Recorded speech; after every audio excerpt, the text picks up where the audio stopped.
नमस्ते आदाब, मैं हूं मोहम्मद सिराज और आप देख रहे हैं डेली जर्नल हिंदी। अक्षय कुमार की फिल्म गब्बर इज़ बैक का अस्पताल वाला सीन याद है?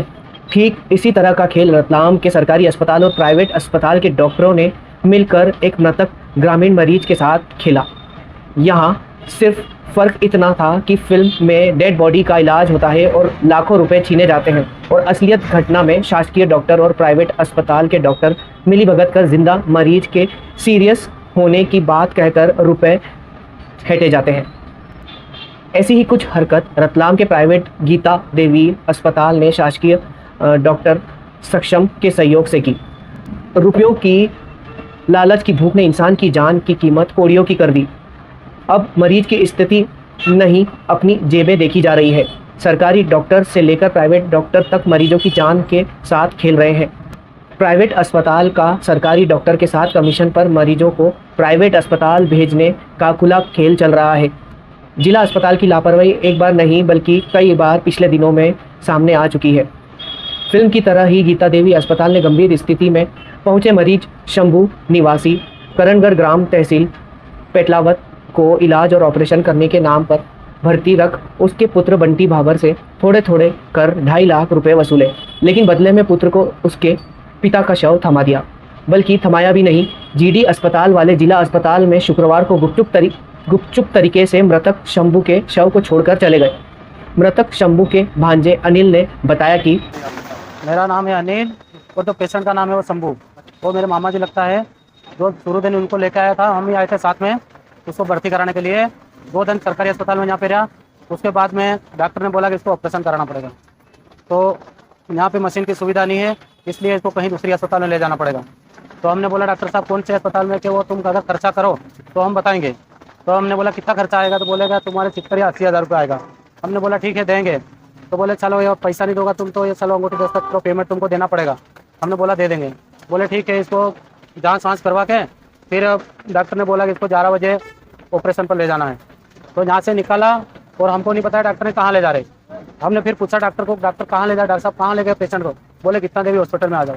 वहाँ गए, 30,000 रुपये जमा करवा लिए। उसके बाद में 5 बजे फिर बोले कि 50,000 रुपये और जमा करो, इसको ऑपरेशन पर ले जा रहे। उसके बाद में हमारा धीरे धीरे पैसा ले लिया और पेशेंट को होश ही नहीं आया। उसके बाद में कल बोला कि या तो पेशेंट को ले जाओ। तो हमने बोला तुमने पैसा ले लिया और कहाँ ले जाओ कि या तो पैसा जमा करो। हमने बोला ठीक है, हम अभी 7 बज गए हैं, हम जा रहे सुबह पैसा लेके 50,000 रुपये लेकर आ रहे। तो हम पैसा लेने के लिए गए, वो आदमी का पता ही गोल कर दिया कहाँ है वो।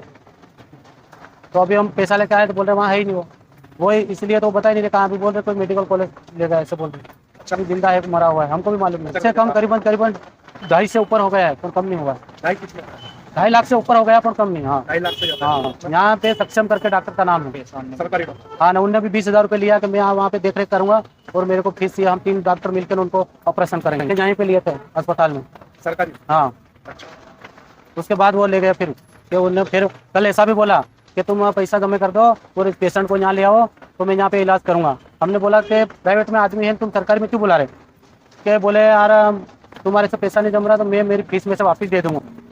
गीता देवी हॉस्पिटल से गायब है, मतलब यहाँ पे कहा यहाँ पे भी नहीं है। पुलिस दोबारा बता गया कि मेडिकल कॉलेज में। उधर जिला पंचायत उपाध्यक्ष केशु निनामा का भी बयान सामने आया है। दिन दहलाने वाली बात तो ये है कि दिन ब दिन आए दिन गवर्नमेंट सिविल हॉस्पिटल जो रतलाम के जो कारनामे हो रहे हैं, जिसमें डिस्ट्रिक्ट के जो अधिकारी है, चाहे सीएमओ है या फिर सिविल सर्जन जी है, ये सही ढंग से इन चीजों के ऊपर फोकस नहीं कर पा रहे हैं। इसलिए ये दिल दहलाने वाली बात ये है कि कुछ ही दिन पहले श्रीमान आपने देखा होगा कि सांप काटने से, जहर फैलने से बच्ची की हुई मौत, उसके भी जिम्मेदार कौन है। और दूसरी बात आज की जो घटना हुई है जिसमें शंभू जी करके पेशेंट है, जिन्होंने शनिवार के दिन एडमिट हुए थे, आके उनको चक्कर से आ रहे थे और बुखार टाइप था और थोड़ा सा पेट में दर्द हो रहा था। तुरंत उन्होंने हॉस्पिटल में एडमिट हुए। जैसे हॉस्पिटल में एडमिट होने के बाद डॉक्टर सक्षम करके जो है, उन्होंने ये बोला है कि आपको व्यवस्थित और अच्छी जगह भेजता हूं जहां पर व्यवस्थित ट्रीटमेंट होगा।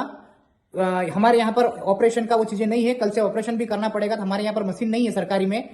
इतना बड़ा सिविल हॉस्पिटल है, उसमें भी गवर्नमेंट में एक गवर्नमेंट अधिकारी एक डॉक्टर से ये बोलता है कि हमारे यहाँ पर ये सुविधा नहीं है, यहाँ पर ऑपरेशन की सुविधा नहीं है। तो डॉक्टर खुद ही किसी हॉस्पिटल से कांटेक्ट रख के उस पेशेंट को यहाँ से गीता देवी हॉस्पिटल 80 फीट रोड पे लेके जाता है और वहां पर जो पेशेंट मरीज के साथ में जो साथ में थे जो भाई लोग, उनको बताया गया है कि आप मुझे अभी तत्काल में 20,000 रुपए दे दीजिए और मैं ही ट्रीटमेंट के लिए उस हॉस्पिटल में ड्यूटी मेरी रहती है, तो मैं आऊंगा और पूरा आपके पेशेंट का देख रेख करूंगा।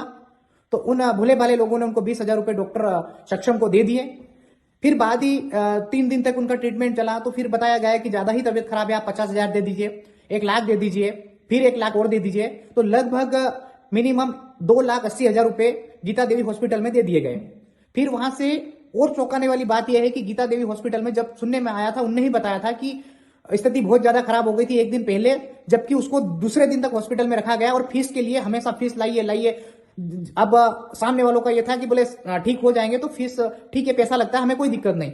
फिर कुछ भी नहीं बताया गया और उसी डेड बॉडी को वापस गवर्नमेंट हॉस्पिटल में डॉक्टर सक्षम के द्वारा लाके रखी दी गई।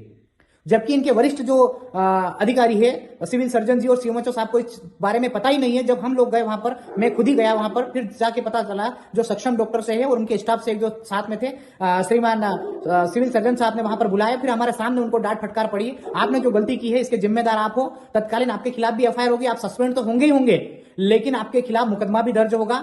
और साथ ही गीता देवी हॉस्पिटल पर भी कॉल करके सिविल सर्जन ने डराया है कि जिस तरीके से आपने डेड बॉडी को हमारे गवर्नमेंट हॉस्पिटल में लाके रखा है, ये कोई धर्मशाला नहीं है कि आपके इच्छा के अनुसार आप लोगों ने ये काम किया है। इसलिए मेरे आप सभी से गुजारिश है, निवेदन है, माननीय कलेक्टर साहब से निवेदन है, तत्कालीन इस चीज को संज्ञान में लेते हुए जितने भी दोषी जो जिस तरीके से दुकान खोल रखी है गवर्नमेंट हॉस्पिटल के अंदर, इन लोगों के खिलाफ तुरंत एक्शन हो और बर्खास्त किया जाए। हमने जब जिला अस्पताल के जिम्मेदारों से मृतक शंभू की बीमारी के बारे में जानना चाहा तो जिम्मेदार अधिकारी एक दूसरे पर डालते रहे कि उन्हें बीमारी के बारे में पता नहीं।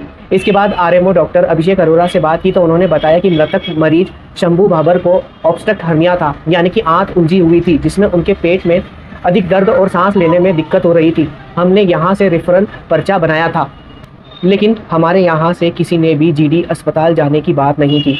उनकी मर्जी से किसी भी अस्पताल जाने को कहा गया था और साथ ही रेफरल मेडिकल कॉलेज के लिए कहा गया था। उधर जिन डॉक्टर सक्षम पर मरीज को जीडी अस्पताल भेजने के और रुपए लेने के आरोप लग रहे हैं, उनसे जब बात करने के लिए कॉल किया गया तो उन्होंने कॉल ही नहीं रिसीव किया। इन्हें करीब 4 बार कॉल किया गया, लेकिन फिर इसके बाद इनका रिटर्न कॉल भी नहीं आया। इससे क्या समझा जाए? सवाल यह है कि क्या हमारे यहाँ ऑब्स्ट्रक्ट हर्निया जैसे गंभीर मामलों को रेफ़र क्यों किया जाता है? आखिर क्यों जीडी अस्पताल वालों ने मृत शंभू भाबर को जिला अस्पताल पहुंचा दिया? जिला अस्पताल से जीडी अस्पताल वालों को कौन गाइड कर रहा था? उनकी हिम्मत कैसे हुई कि वे जिला अस्पताल में पुलिस के रहते एक मृत शरीर को छोड़कर चले जाए? अस्पताल के इस कृत्य पर अस्पताल के खिलाफ उसे सील करने की कड़ी कार्रवाई की जाना चाहिए। साथ ही इसका रजिस्ट्रेशन भी खत्म कर देना चाहिए। इससे ये अंदाज़ा लगाया जा सकता है कि हमारा जिला अस्पताल गंभीर बीमारियों के इलाज के लिए तैयार नहीं है।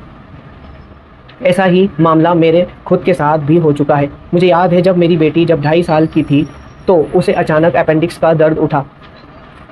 उस दौरान हमने जिला अस्पताल में उसका इलाज कराया। यहाँ से बताया गया कि मेडिकल कॉलेज के पीडियाट्रिक सर्जन विक्रम मुजालदे ही इस अपेंडिक्स का इलाज कर सकेंगे। इस ट्रीटमेंट को लेकर जब विक्रम मुजालदे से चर्चा की गई तो उन्होंने कहा कि अस्पताल में बच्चों को बेहोश करने वाला डॉक्टर ही नहीं है और ना मेडिकल कॉलेज में कोई सुविधा है। उन्होंने आरोग्यम हॉस्पिटल का रेफरेंस देकर वहाँ बेटी का अपेंडिक्स का ऑपरेशन करने की बात कही थी, जिसमें उन्होंने करीब 40,000 रुपये का खर्च बताया था। तो इस तरह का खेल सरकारी अस्पताल और मेडिकल कॉलेज के डॉक्टर द्वारा खेला जाता है। इसके बाद मैंने मेरी बेटी का ऑपरेशन बड़ौदा के एसएसजी हॉस्पिटल में कराया था, जो कि सफल रहा। तो इसके बाद ज्ञापन उन्होंने चिकित्सकों की कार्रवाई के लिए, नर्सिंग होम की कार्रवाई के लिए ज्ञापन सौंपा है। उसकी जांच कराई जाएगी और उसमें जो भी दोषी पाया जाएगा कार्रवाई की जाएगी। शुक्रवार को मृतक शंभू का पोस्टमार्टम मेडिकल कॉलेज में हुआ। परिजन से बात करने पर उन्होंने बताया कि वे ग्राम के ग्रामीणों के साथ मिलकर रतलाम कलेक्ट्रेट में कलेक्टर को ज्ञापन देंगे और बताया कि डॉक्टरों के खिलाफ सख्त कार्रवाई के लिए निवेदन करेंगे। नमस्ते, आदाब, मैं हूं मोहम्मद सिराज और आप देख रहे थे डेली जर्नल हिंदी। शुक्रिया।